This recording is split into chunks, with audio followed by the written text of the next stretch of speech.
existe una presión de aire constante desde el tanque de aire comprimido a la válvula de freno de pie. Entonces aquí nosotros ya sabemos que del circuito de frenos delanteros, a través de la válvula de 4 vías y 7 puertos, salida 2.1 y salida 2.2, estamos alimentando el sistema de frenos tanto delantero como trasero.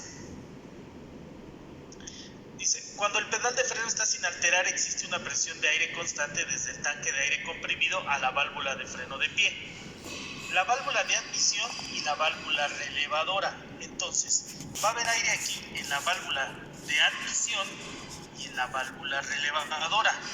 Esta válvula ya está alimentada. Entonces, esta es de relevo, esta es la válvula de admisión, válvula de salida, y esta es una válvula relevadora o relé. Va a funcionar como el principio de un relevador. Con una pequeña señal neumática se va a activar para permitir el paso de una presión constante directa del tanque. Vamos a ver ahorita cómo funciona. Entonces tenemos en el número 1 la válvula de respaldo, en el número 2 la de admisión, en el número 3 la de escape, en el número 4 el sensor de presión, en el 5 la válvula relevadora, número 6 sensor de desgaste de forros, 7 sensor de velocidad de rueda, 8 el desfogue, 9 mi cilindro de freno, número 10 válvula de freno, 11 unidad de control y 12 tanque de aire comprimido. Entonces así es como está.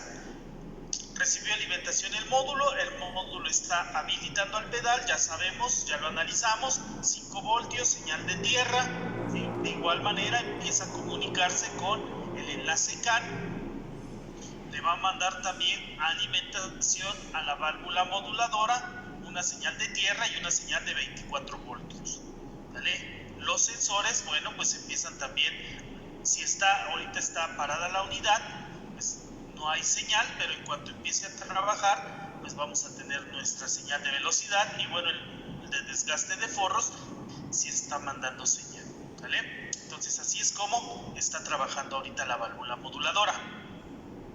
Bien. Cuando se aplica el pedal de freno, se manda una señal eléctrica y neumática desde la válvula de freno de pie. La señal eléctrica se manda a la unidad de control y hacia la válvula moduladora vía el enlace CAN. La señal eléctrica va más rápido que la neumática y cierra la válvula de respaldo al mismo tiempo que abre la válvula de admisión. Cuando se abre la válvula de admisión, el aire desde el tanque de aire comprimido permite abrir la válvula relevadora para que se alimente con aire el cilindro de freno. Entonces, aquí estaba habilitada. Por efecto de esta señal eléctrica, la válvula de respaldo se cierra. Llega una señal eléctrica, ¿te acuerdas que aquí esta estaba habilitada? Aquí también ya estaba habilitado. Aquí, mira. Aquí llega aire, pero como llega la señal, se cierra. ¿Sí? Nada más permitió que pasara esta señal. De igual manera, aquí la válvula de admisión se va a abrir, va a llegar esta señal eléctrica, la válvula de admisión se abre y entonces llega una señal a la válvula relevadora, entonces la va a activar por medio de esta señal y entonces aquí permite el paso. Primeramente aquí tenemos el sensor que está monitoreando la presión y luego el aire va a activar el cilindro de frenos, ¿vale? Ambos lados, aquí ahorita nada más es un co, pero acuérdate que es de ambos lados. Aquí vamos a tener un componente intermedio, que son las válvulas de ABS. En esta imagen no aparece, pero tú, en el esquema que vimos de circuito de frenos delanteros, tú sabes que llegan a las válvulas de ABS, ¿vale? Si te acuerdas que aquí tenemos las válvulas de ABS, entonces van a entrar en función y van a dejar pasar aire hacia el cilindro de frenos. Eso es cuando tenemos el pedal pisado. También ya sabes ahora que es la Signal 1, que va a ser de 0.5 a 4.5 voltios de 0 al 100. Es la Signal 1 que de esta manera la computadora sabe el nivel de frenado.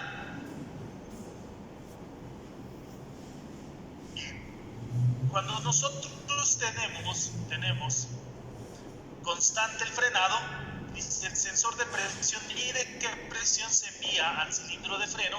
Cuando la presión para el cilindro de freno es equivalente a la posición del pedal de freno, se cierra la válvula de admisión.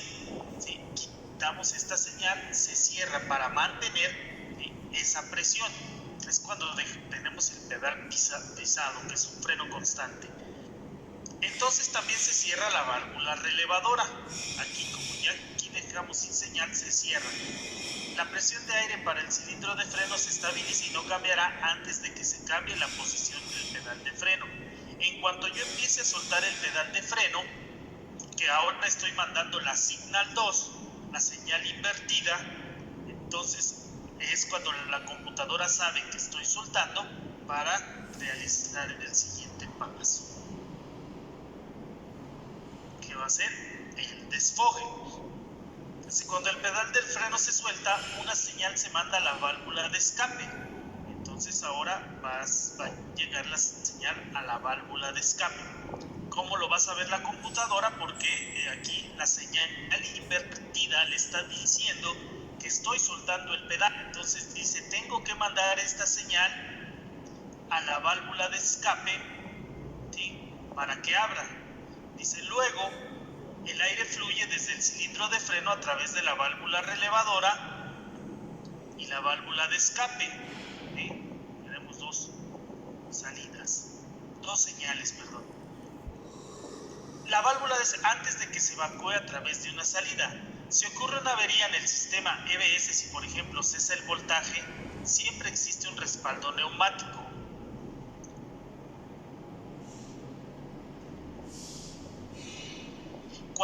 Cuando se presiona el pedal de freno, siempre se envía una señal neumática al modulador.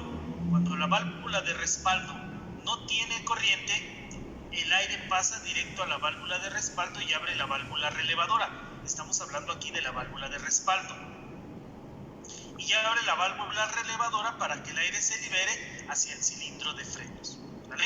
Entonces, para que te vayas ubicando en el funcionamiento interno de la válvula moduladora. Te vuelvo a repetir, no podemos nosotros más que hacerle sus mediciones de control, pero es importante que sepas cómo está trabajando de manera interna. Muy bien. Entonces, eso es con respecto a la válvula moduladora.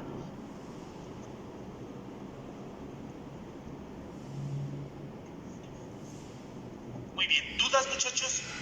¿Dudas?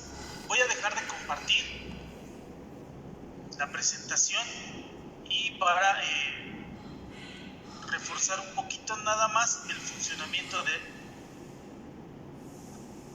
Ahí ya se ve la imagen.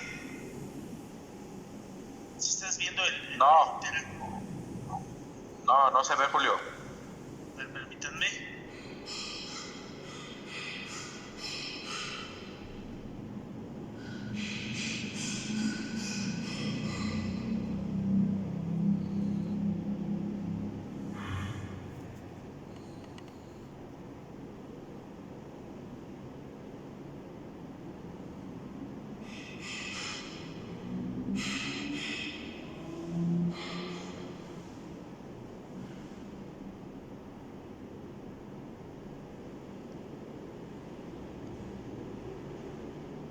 Deme un minutito.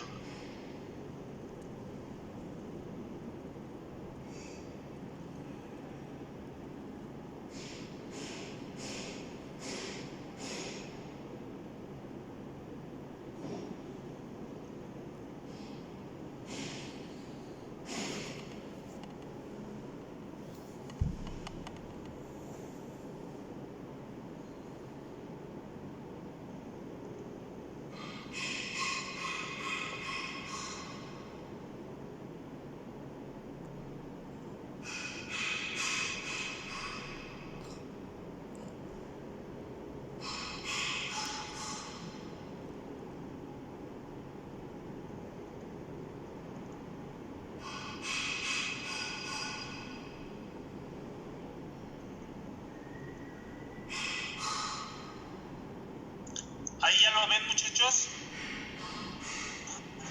No, Julio. ¿No se está viendo viendo nada? ¿Qué se está proyectando? Dígame. Nada más se ve la pantalla negra. Ok.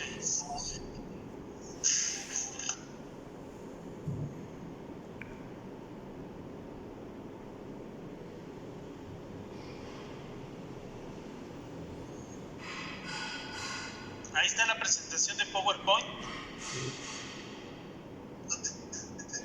Sí. Ok. No, no sé si recuerden ustedes que había un interactivo para poder ver nada más el movimiento de las electroválvulas, pero no me está permitiendo proyectarlo. Bien, entonces, pero no pasa nada. Este es el funcionamiento de la válvula moduladora. Vamos a continuar y entonces ahora vamos a pasar con las válvulas de ABS, del eje delantero.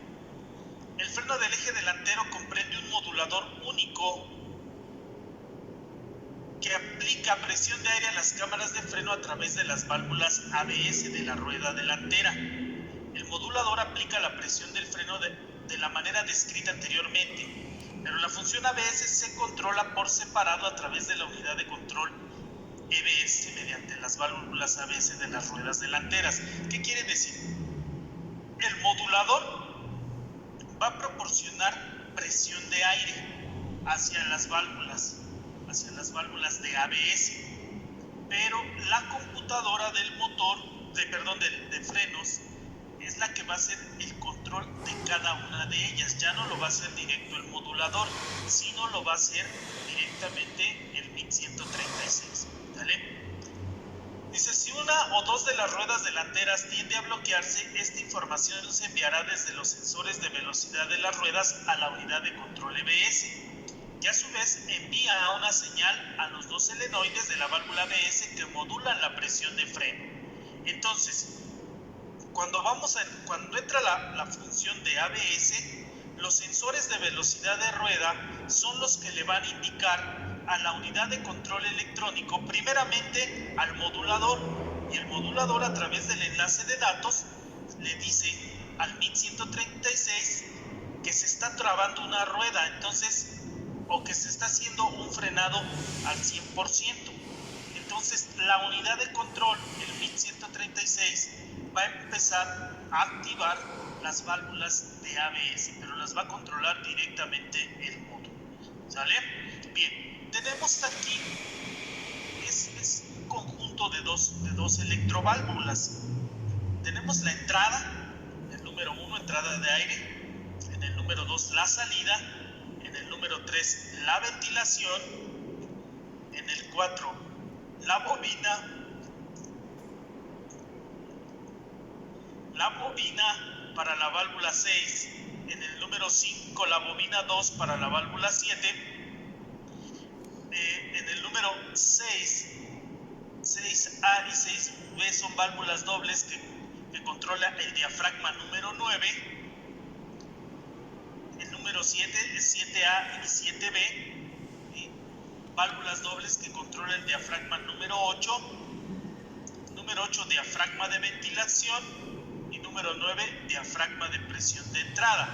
Bien, a lo mejor así en estos cortes transversales y de repente pues se ven un poquito aparatosos, pero bueno, hablando en otros términos, es un conjunto de dos electroválvulas, una de entrada y otra de salida, controladas electrónicamente por la unidad de mando. Ese es como va a funcionar. De manera interna pues tenemos estos componentes. Esto es meramente valor agregado porque no vamos a poder reacondicionar, pero es para que tú sepas qué tiene por dentro. ¿Sale? Bien, entonces cuando entre la función del antibloqueo por medio de los sensores de velocidad de rueda, vamos a nosotros poder tener esta función controlada directamente por la computadora a través de las válvulas de ABS, recibiendo información de la moduladora. Cuando entra el aire, se activan las bobinas, uno cierra, otro abre, ¿sí? Se evacuó el aire, De esa manera tenemos la función de antibloqueo. Bien, pasemos entonces al esquema eléctrico, al diagrama, cómo se está comportando las válvulas moduladoras. Tenemos la unidad de control electrónico, módulo A21, MIC 136 para efecto de diagnóstico. Tenemos nosotros nuestras válvulas moduladoras. Esta es la válvula moduladora frontal y la válvula moduladora trasera, ¿sí? Entonces, del eje trasero. Acuérdense que esta es doble, una para cada lado. Entonces, la válvula moduladora sí o sí tiene que recibir una señal de tierra, va a recibir una señal de alimentación, ¿sí? Y a través del conector X2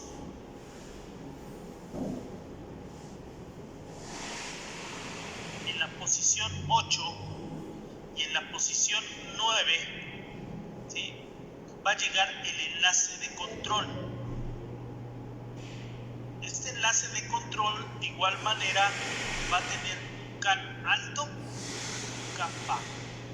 Entonces, ante el pin 8 del conector X2, ¿sí?, y del conector X en la posición 9 llega el enlace de control. Entonces, aquí vamos a manejar los mismos niveles de voltaje, ¿sí? 2.7 y 2.3. 2.7 más menos 0.3 voltios, 2.3 más menos 0.3 voltios, ¿sale? Manejamos el mismo nivel de voltaje que un enlace J1939. Bien. Y luego vamos a tener o vamos a recibir alimentación a través de los sensores, ¿sí?, de los sensores de desgaste de forros y de los sensores de velocidad de rueda. Llegan al modulador, el modulador hace el trabajo que ya observamos hace un momento y se lo comunica a la computadora por medio del enlace CAN. Entonces, así es como va a estar funcionando el modulador de ambos, tanto de la parte frontal como de la parte trasera. Y luego tenemos nuestras válvulas para la función del ABS. Mencionamos que estas las iba a controlar de manera directa la computadora. Entonces tenemos la Y12 y Y11.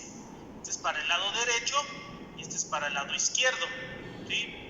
Entonces vamos a tener una señal para la salida y una señal para la entrada. Ya están alimentadas con una tierra que es proveniente del módulo. Esta no está configurada como salida digital, sino es una tierra que está mandando el módulo, ¿sí? Entonces, estas electroválvulas, aquí tenemos un conjunto de dos electroválvulas, una para entrada, otra para salida de aire. Entonces ya lo que les hace falta nada más es un voltaje para que permitan la salida y la entrada de aire, salida y entrada de aire, para hacer la función del antibloqueo. Entonces, cuando yo coloco mi switch de llave en posición 2 que alimento el módulo de manera inmediata manda la señal de tierra, manda sus 24 voltios, ¿sí?, en ambas moduladoras, y también aquí manda la señal de tierra. La señal de tierra ya está habilitada para mis válvulas de ABS, ¿sí? De igual manera, mis sensores de desgaste de forros pues están ahora mandando señal.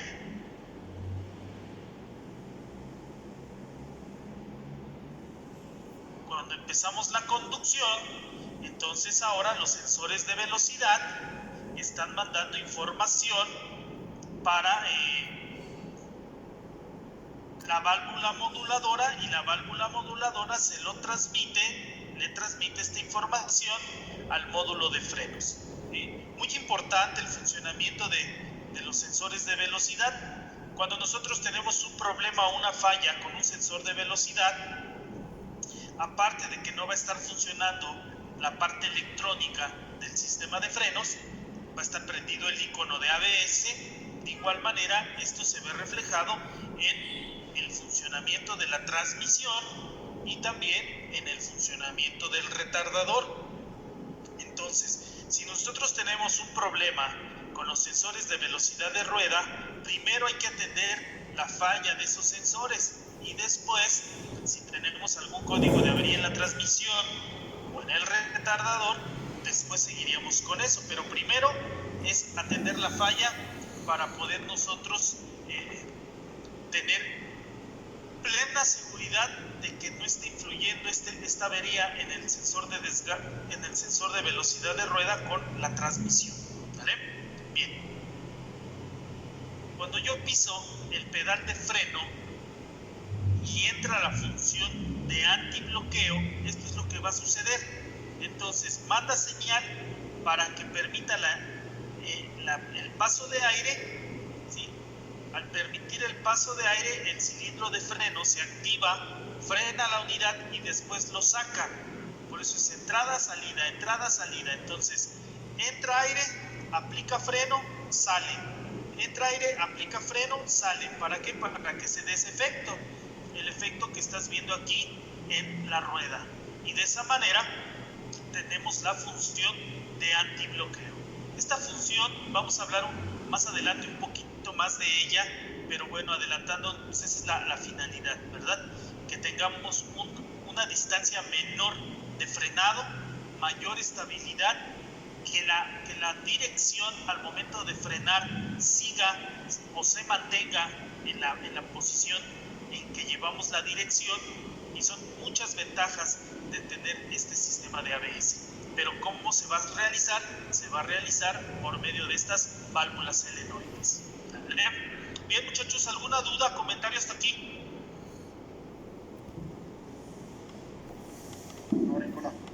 Ok, muy bien. Aquí, muchachos, tengan mucho cuidado con el enlace. Cuando nosotros tenemos un problema en el enlace de comunicación, en el enlace CAN, entre la moduladora y el módulo de frenos, ¿sí? La computadora va a entrar en un modo de protección. En ese modo de protección va a inhibir esta alimentación de voltaje hacia las válvulas moduladoras. Como no tiene la información precisa a través del enlace de comunicación, a manera de seguridad dice, para que no falle la parte electrónica, mejor la desactivo. Entonces no vas a tener este suministro de voltaje y muchos se confunden. Empiezan a hacer sus mediciones, dicen, no, pues si tiene tierra, ¿qué crees? Que no le está llegando el voltaje. No está mandando el voltaje la unidad de mando. Sabes que no, pues es la unidad de mando, pero no verificaste tu enlace de control, tu enlace CAN. Entonces, cuando tengas alguna situación o algún problema con la moduladora, tienes que revisar completo, que tenga su tierra, que tenga su voltaje, que sus enlaces estén de manera correcta. ¿A qué me refiero de manera correcta? Que tengan su nivel de voltaje. Si alguno de estas líneas no tiene su nivel de voltaje, pues ahí empezamos a sospechar que algo no está bien en el enlace de comunicación, en el enlace tipo CAN. Entonces ya lo empiezo, de acuerdo a mi experiencia, ahora sí ya, pues empiezo a verificar que la línea no esté abierta, que no esté aterrizada, que no esté cortocircuitada, porque ese problema puede hacer que el módulo entre en su modalidad de protección y no mande este voltaje. ¿Sí? Entonces, pónganse muy abusados con los enlaces de comunicación. ¿Vale? Para esto, muchachos, para esto tenemos prueba en TechTool. Voy a dejar de compartir.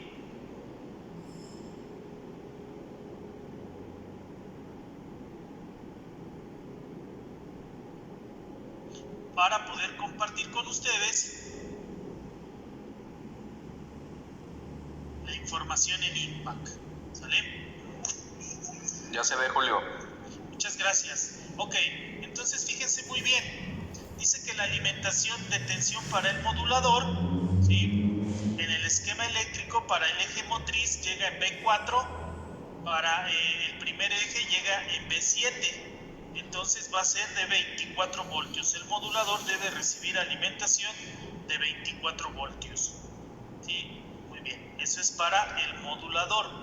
Y luego tenemos nosotros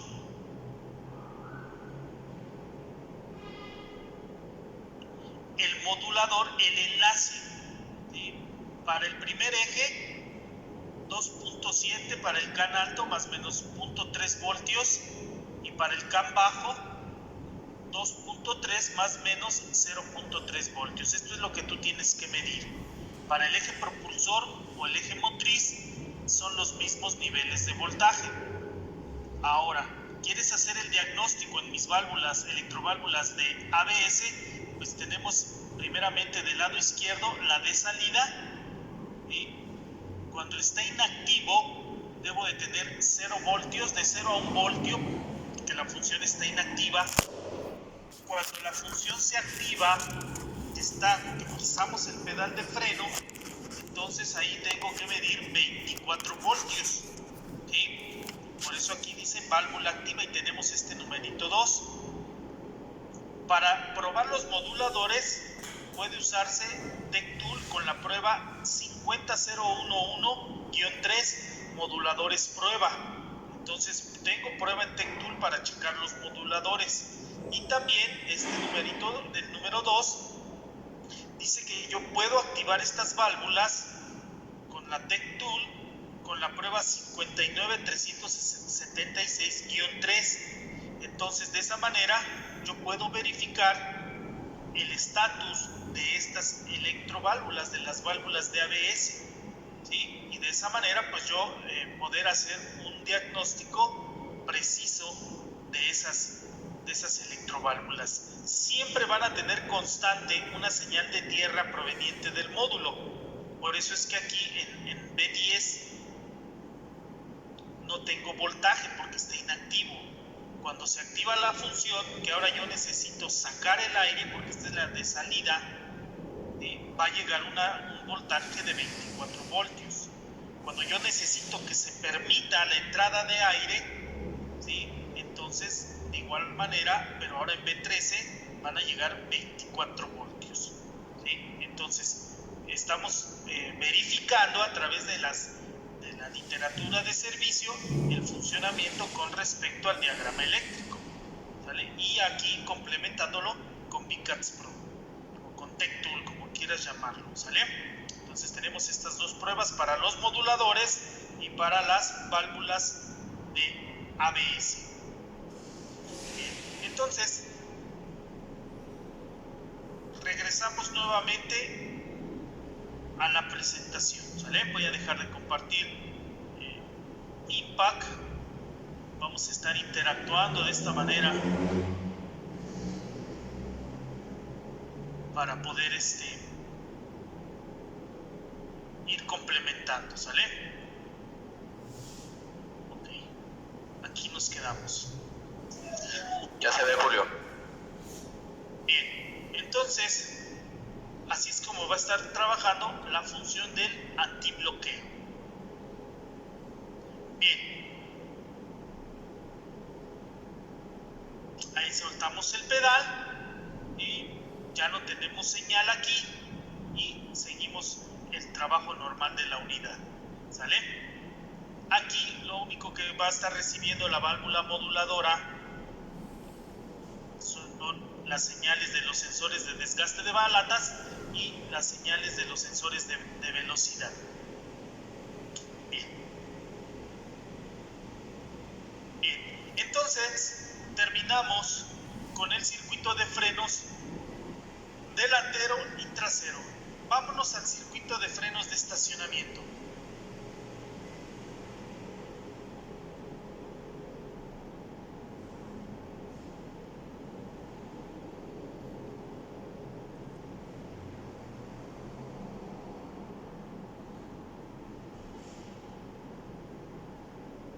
Ok, bien. Entonces, para el circuito de frenos de estacionamiento vamos a tener la alimentación en la salida 2 con prioridad 3. ¿Te acuerdas que salió en 2.1, regresó a 1.1 y ahora sale en 2.3? Va a ser el mismo caso para la parte de accesorios, solo que pues aquí para accesorios pues ya no vamos a tener una diapositiva extra. Ya sabemos que de la salida 2.4 se va hacia los accesorios. Ya vimos que va a alimentar a la transmisión, a la válvula BU, sistema de puertas, todo lo que son accesorios.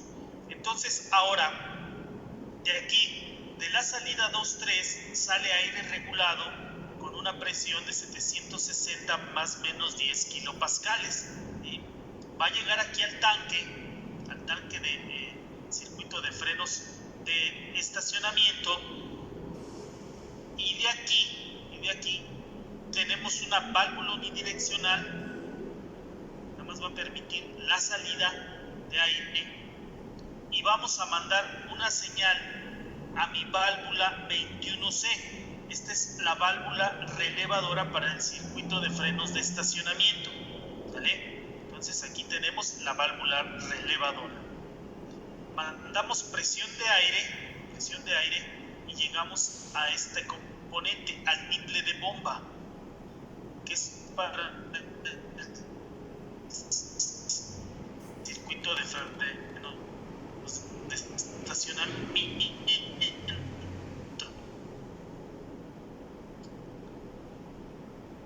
En el 24 tenemos la válvula de bloqueo,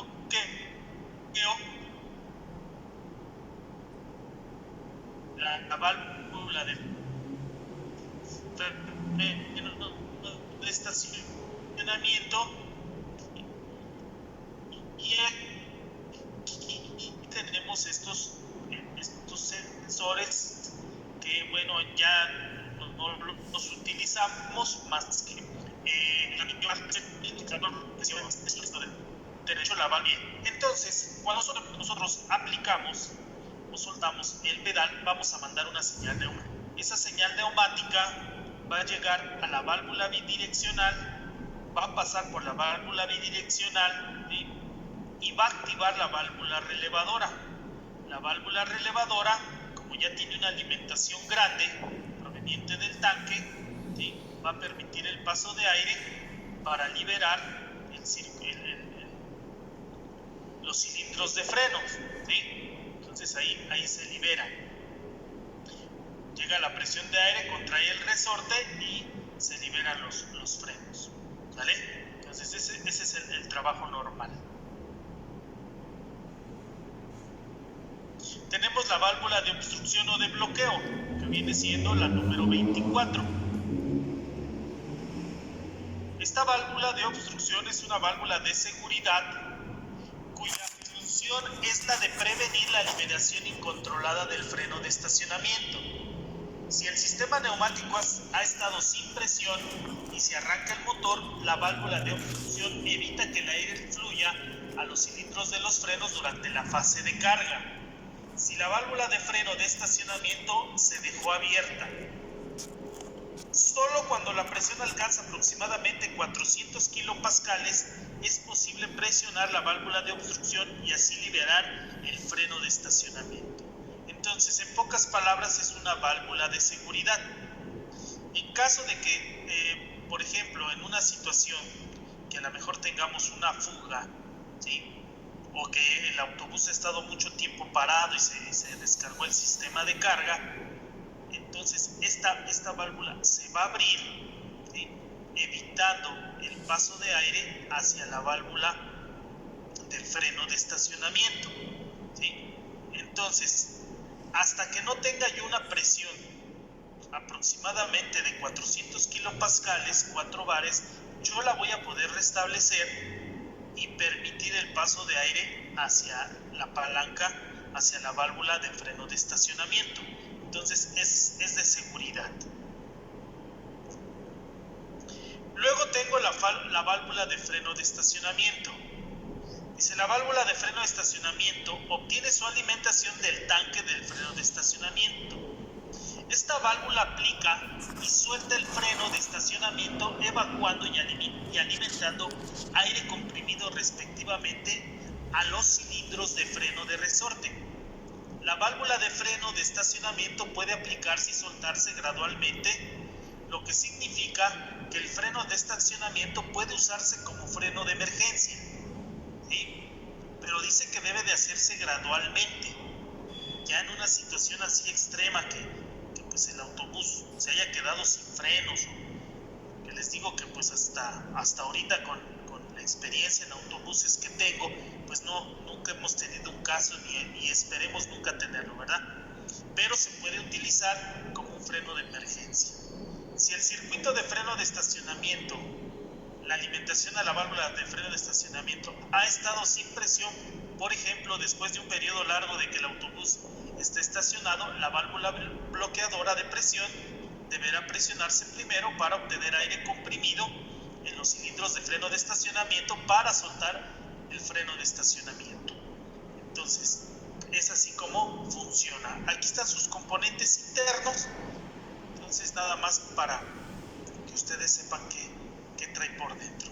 En el 1 marca la entrada, en el 2 es la salida al cilindro de freno de resorte, número 3 la evacuación, en el número 4 tiene un pistón, en el número 5 es un resorte, 6 también es un resorte, el 7 es otro pistón y el 8 es una válvula. ¿Sí? Entonces, es así como va a trabajar la válvula de freno de estacionamiento. La válvula relevadora. Esta es mi válvula relevadora. Podemos hacer la analogía de esta válvula relevadora con un relevador eléctrico.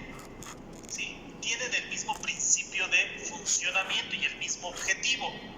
Dice, la válvula relevadora se usa para lograr la aplicación y liberación rápida de los cilindros de freno de resorte que se localizan lejos de la válvula de freno de estacionamiento. ¿Sí? La válvula relevadora recibe presión de alimentación continua del tanque del circuito y solo requiere una pequeña cantidad de aire comprimido como una señal de control desde la válvula de freno de estacionamiento para regular el aire comprimido para el cilindro de freno de resorte y descargar el freno de estacionamiento. Entonces, esa es la finalidad. Nosotros aquí ya la tenemos alimentada. ¿Sí? Hagan de cuenta que esta es la corriente grande que yo voy a comunicar por medio de esta corriente baja, solo que aquí estamos hablando de presión de aire. Para no esperar, ¿sí?, a que nosotros enviemos el aire y que esta presión de aire grande, ¿sí?, esta presión, y haga todo este recorrido para poder liberar el resorte de los cilindros de freno, porque tendría que hacer todo esta presión de aire tendría que hacer todo este recorrido. ¿Sí? Entonces ponemos esta válvula relevadora. Esta válvula relevadora ya está alimentada aquí con presión constante desde el tanque. Entonces ahora solo necesita una pequeña señal, ¿sí?, que viene siendo de la misma presión, pero no va a ser como activarla rápidamente para que este aire llegue más pronto a los cilindros y libere, y de manera inmediata se haga su desfogue, ¿sí? Entonces, así es como funciona la válvula relevadora.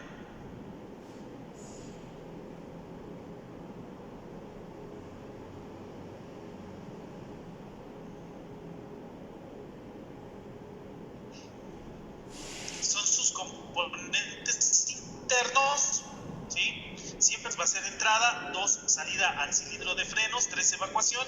En el número 4 dice entrada desde la válvula de freno de estacionamiento. En el 5 tiene un pistón relevador, 6 es una válvula, 7 un conducto que proporciona presión de freno sobre la válvula 6 y 8 un resorte. Entonces, para eso sirve la válvula relevadora. Y pasamos ahora a la válvula bidireccional. Esta válvula bidireccional también tiene una función muy específica. La vimos desde que mostramos el circuito de frenos del eje motriz. Ahí la vimos por primera vez, hasta ahí llegó habilitada con aire. Miren,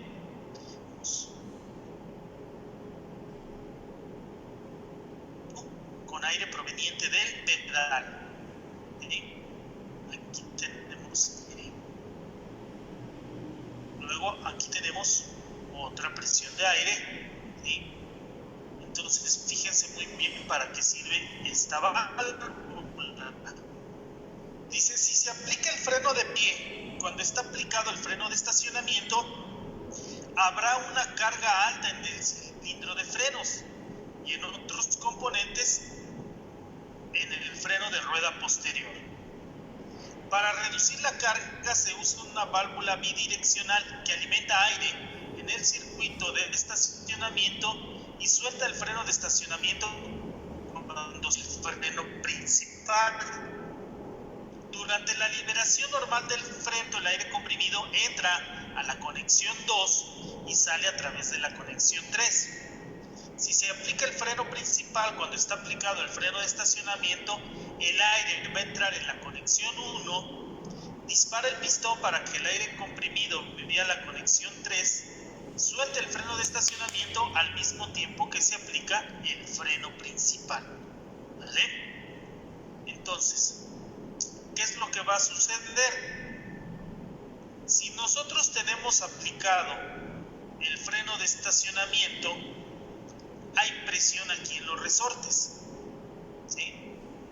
Entonces, si estando aplicado el freno de estacionamiento, yo piso el pedal de freno, si no existiera mi válvula bidireccional, hay riesgo en estas dos presiones. Aquí ya tiene presión. Yo piso el pedal de freno, a través de la válvula moduladora voy a mandar más presión de aire hacia el circuito hacia los cilindros de freno.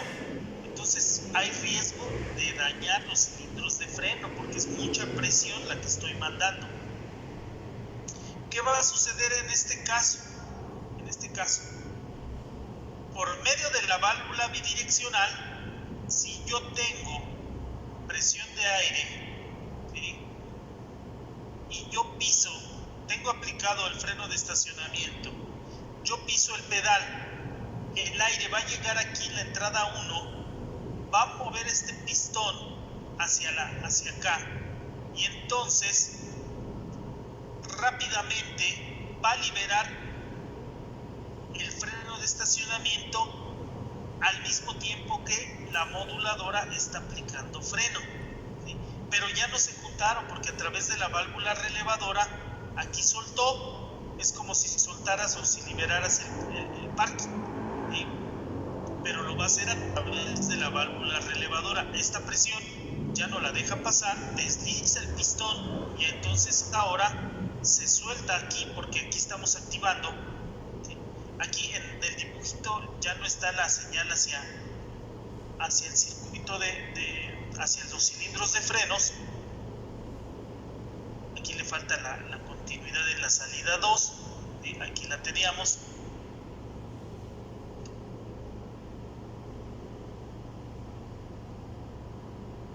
Esta, mire, entonces si yo piso el parking, va a deslizar el pistón, ¿sí? Y esa misma señal del pedal activa la válvula relevadora suelta, libera los resortes aquí porque mete presión de aire y al mismo tiempo llega el aire a través del modulador. Entonces para esto sirve la válvula bidireccional, ¿sí? Entonces aquí nosotros estamos mandando esta señal, entonces una le estoy diciendo al relevador que active, pero otra también aquí le digo a través de la válvula relevadora que quite esta presión de los resortes para que nada más entre esta. No se juntan las presiones, se frena, ¿sí? Y al momento de que yo suelte el pedal, entonces ahora sigue llegando esta señal, pero proveniente sigue teniendo fuerza. ¿Por qué? Porque estoy quitando la presión de aire, ¿sale? Entonces para eso sirve la válvula bidireccional. ¿Dudas, muchachos? ¿Dudas?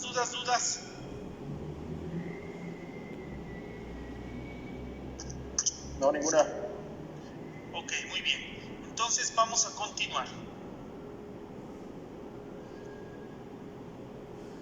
De la salida 2.4 vamos a tener de la válvula de 4 vías y 7 puertos, vamos a tener una alimentación para la transmisión Volvo I-Shift a través de esta válvula de mantenimiento de presión. La función de la válvula de mantenimiento de presión para la transmisión es dar prioridad a la presión de aire para el sistema de frenos y proporcionar aire comprimido a la transmisión.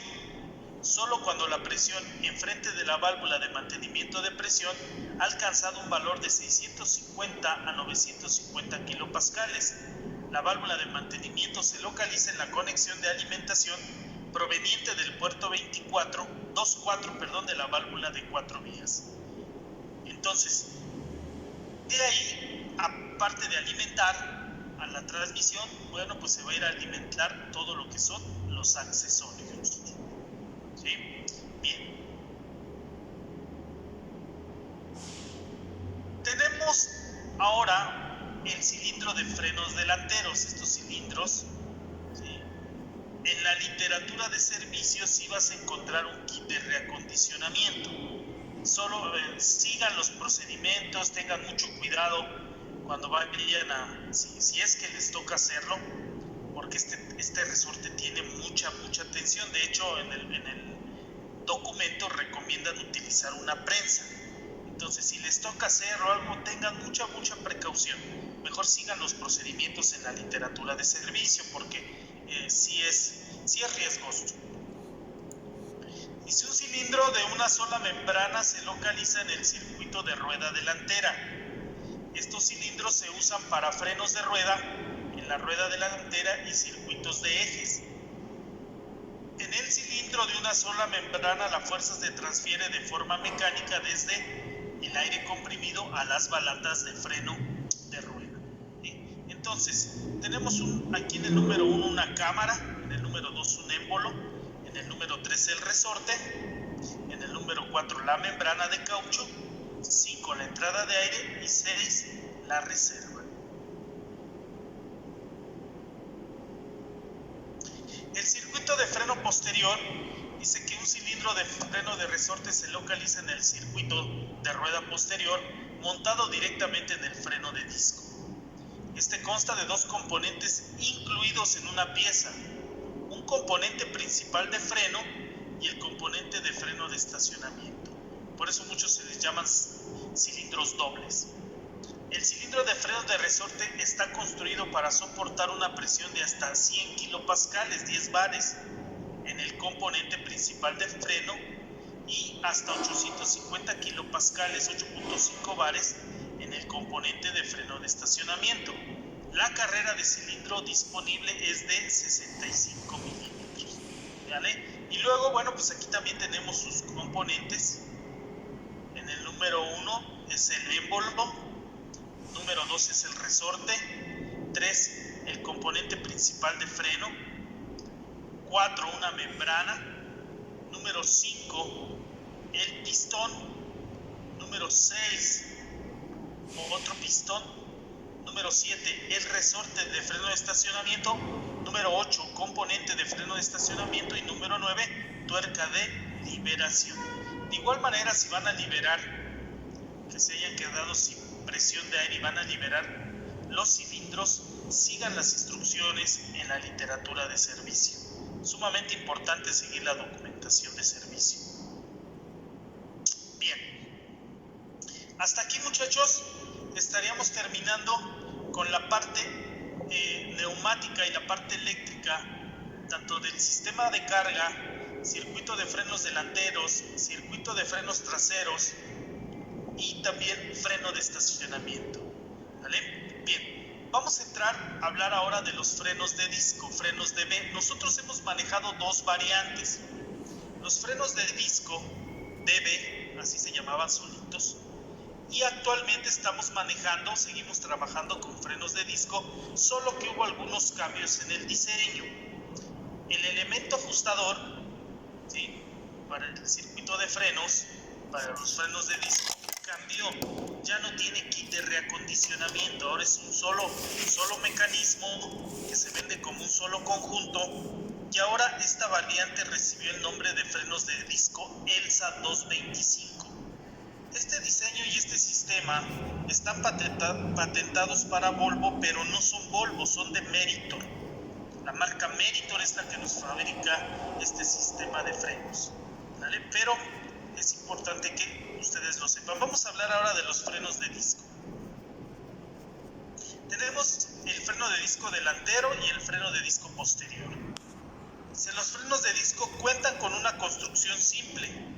El freno de disco del eje delantero es idéntico al del eje motriz, con excepción de los cilindros de freno.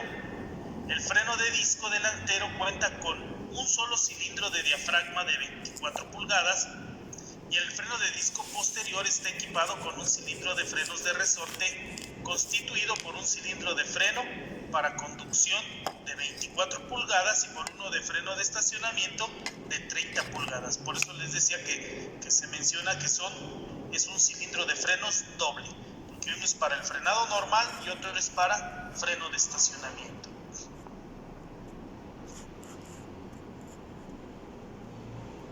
Entonces tenemos aquí sus componentes. Es en el número 1 el disco de freno, en el número 2 tenemos el calibrador de freno. Este es el elemento que en la variante ELSA 225 cambió. Ya no tenemos un kit de reacondicionamiento, se cambia con una sola pieza. En esta variante que estamos viendo en pantalla, aquí sí había un kit de reacondicionamiento, entonces se podía reparar, pero ya en la variante nueva ya no. En el número 3 tenemos las balatas, en el número 4 el cilindro de freno, en el número 5 las ranuras y en el número 6 la consola. ¿Sí? Entonces, especificaciones del freno de disco. El espesor mínimo es de 39 milímetros. Estos datos siguen aplicando tanto para discos sólidos como para discos ventilados. Actualmente ya utilizamos discos ventilados, pero siguen siendo las mismas especificaciones. El espesor mínimo es de 39 milímetros. El espesor al reemplazar balatas es de 41 milímetros. La desviación máxima es de menor a .10. Quiere decir el alabeo del disco. La profundidad solo es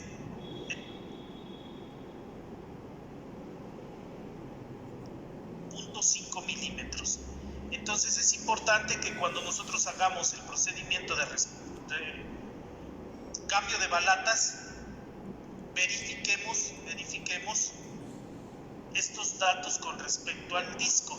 Volvo no permite el rectificado del disco, entonces si ya encontramos grietas con profundidades mayor a lo especificado o una desviación mayor, ¿sí?, o el espesor, ya es momento de reemplazar ese disco. El procedimiento de cambio de zapatas relativamente es muy sencillo, pero sí tienen que tener algunos cuidados. Entonces, estas son las especificaciones de los frenos de disco. Espesor mínimo, acuérdate, 39 milímetros. Espesor al reemplazar balatas, 41 milímetros. Desviación máxima menor a .10. Profundidad de grietas de disco sólido 1.5 y profundidad de grietas disco ventilado 0.5. Entonces eso es importante.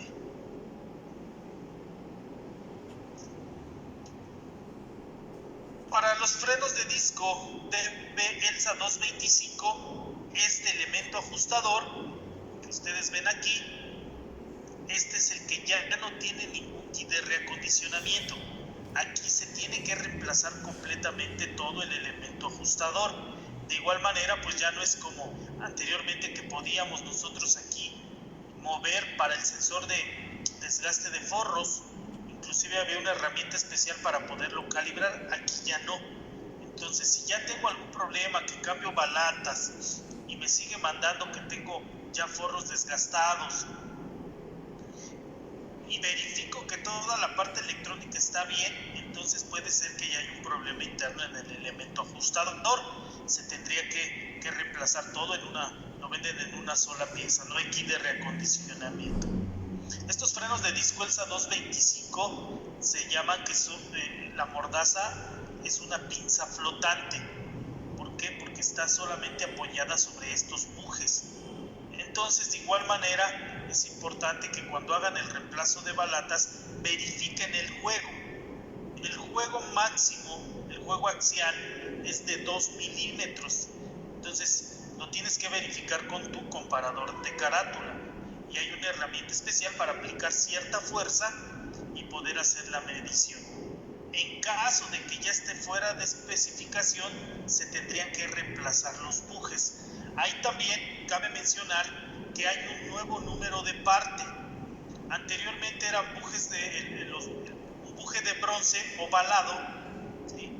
Y los otros dos eran metálicos.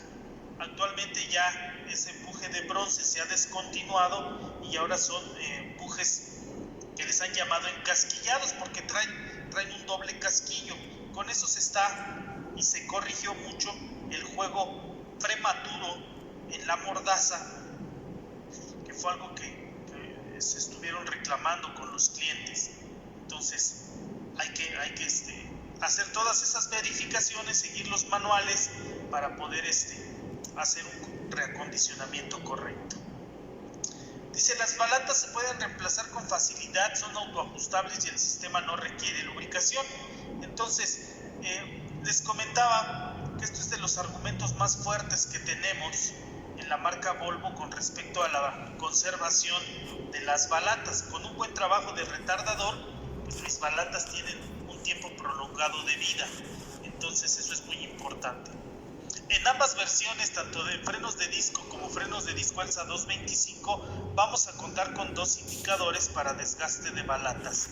Uno electrónico y uno físico para cada rueda. ¿Sí? Este va a ser mi sensor para desgaste de forros y tenemos uno electrónico. Este es el electrónico, perdón, y tenemos uno físico.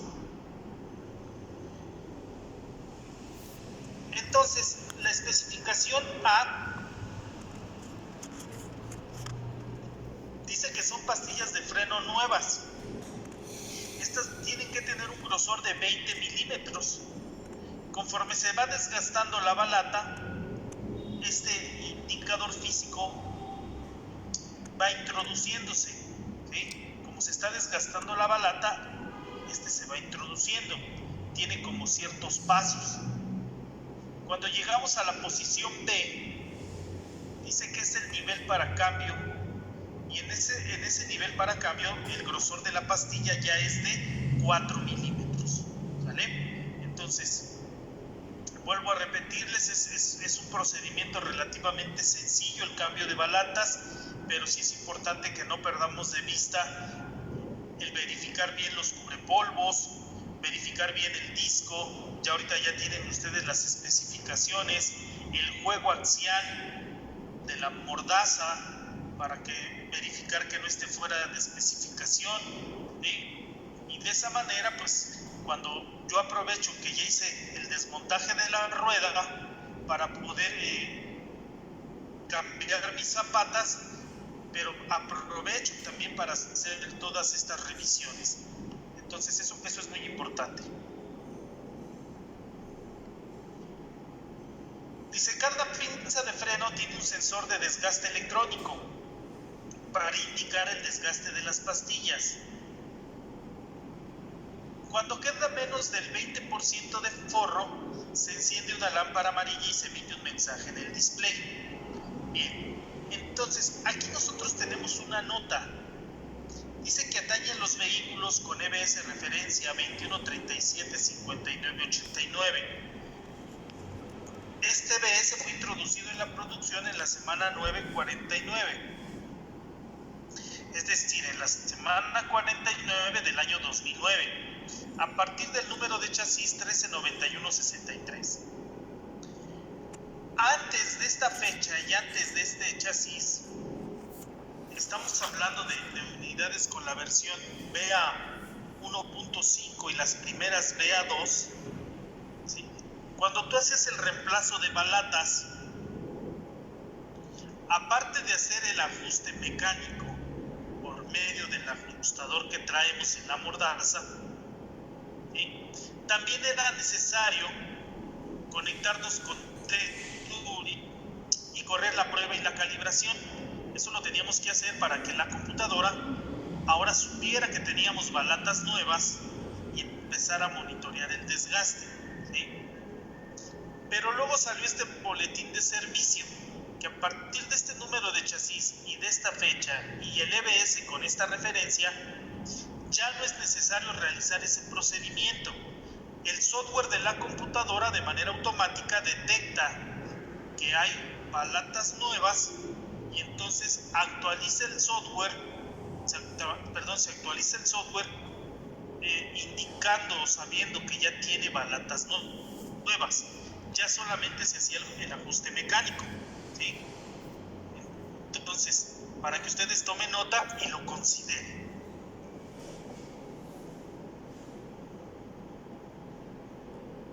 Tenemos los sensores de velocidad de rueda. Estos sensores son del tipo tacómetro inductivo, es decir, son sensores de tipo tacómetro porque son de velocidad. Dice que cada sensor está fabricado con un imán permanente y lee sobre una rueda dentada colocada en cada masa de la rueda. Esas ruedas dentadas, de igual manera, muchachos, llevan una posición, llevan una altura. De hecho, hay herramienta especial, están los escantillones para poderla poner esa rueda dentada a distancia. Y los principales problemas que se tenían con la rueda dentada, muchas veces eran el tren motriz, ya que te habría sensor de velocidad de rueda, falla mecánica. Ibas y verificabas el sensor y pues resulta que el sensor se encontraba ya no en su posición, se encontraba hacia afuera. Entonces, ya está, decías, no sabes que hay que desmontar la rueda porque pues ya el aro dentado ya se salió de su posición. Ibas con tu herramienta especial, lo colocabas, lo ponías a posición y metías el sensor. Entonces, hay que tener cuidado. De igual manera, muchachos, hay que tener mucho cuidado con la distancia del sensor con el aro dentado. Estos sensores generan corriente alterna proporcional a la velocidad de la rueda. Entonces, si no tenemos la distancia correcta, esa corriente alterna puede incrementarse.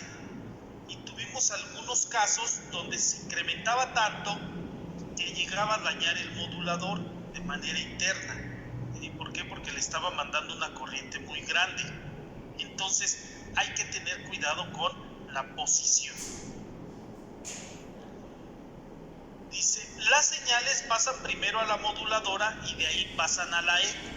Entonces, primeramente las señales que emita el sensor de velocidad de rueda van a pasar por la válvula moduladora la va a procesar la información y la va a transmitir a través del enlace CAN.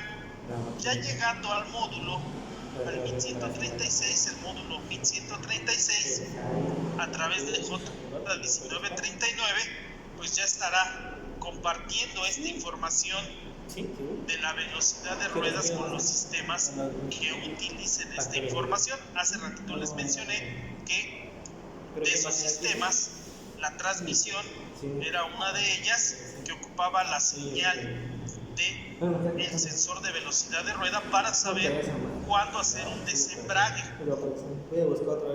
¿Sí? Entonces, esta parte es importante que les quede claro. Una de las condiciones para que la transmisión haga un desembrague, ¿sí?, es que se patine o se trabe una rueda. Si detecta que una rueda se está patinando o si detecta que una rueda se traba, lo va a interpretar como una falla y lo que va a hacer es desembragar. ¿Sí? Por eso es muy importante la información que estos sensores mandan. Mira, para el retardador una señal para desactivar, pues es cuando usas el pedal de freno. Entonces, si se detecta que una rueda o la señal que esté mandando el sensor no es correcta, ¿sí?, de igual manera que se esté patinando o que no haya lectura, el módulo de frenos les va a decir pues, que no tiene una información correcta. Entonces, tanto transmisión como retardador van a inhibir. Primeramente, el retardador inhibe su función y la computadora va a emitir un código de avería como si tuviera algún problema con J1708, como problema de enlace de comunicación. Entonces, primero resuelvan la falla de frenos. Si ya resolviendo la falla de los frenos, que ustedes ya midieron, hicieron su diagnóstico y dijeron, no, ¿sabes qué? Pues el sensor de velocidad se dañó, lo voy a reemplazar. Entonces, primero resuelvan ese problema. Ya que lo tienen resuelto, entonces ahora sí se pueden ir y seguir el diagnóstico de averías, verificar si la transmisión ya o todavía está mandando el código de error a mi retardador. ¿Vale? La unidad de mando calcula la potencia de frenado requerida y regula el frenado por medio de los moduladores. Si el sensor, la mordaza de freno o la masa se desmontaron, la distancia entre el sensor y la rueda dentada necesita ajustarse. Para realizar el ajuste solo es necesario oprimir manualmente el sensor sobre la rueda dentada. El sensor se va a ajustar a la distancia correcta cuando las ruedas empiecen a girar, ¿sí? Aquí también es muy importante este aspecto. Si nosotros ya detectamos, metimos el sensor a tope y detectamos que la rueda dentada lo está aventando, pues hay que desmontar nuevamente la masa y poner la posición, ¿sí? Porque esto va a determinar la distancia del sensor. Entonces, les vuelvo a repetir, alterna, pues eso no es conveniente para el buen funcionamiento de la válvula moduladora.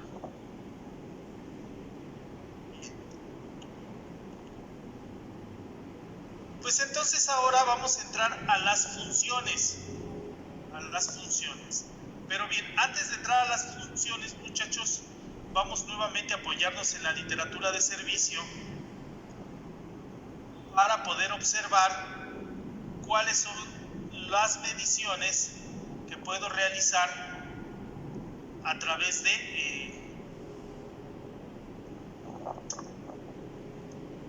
mi listado de entradas y salidas de señales.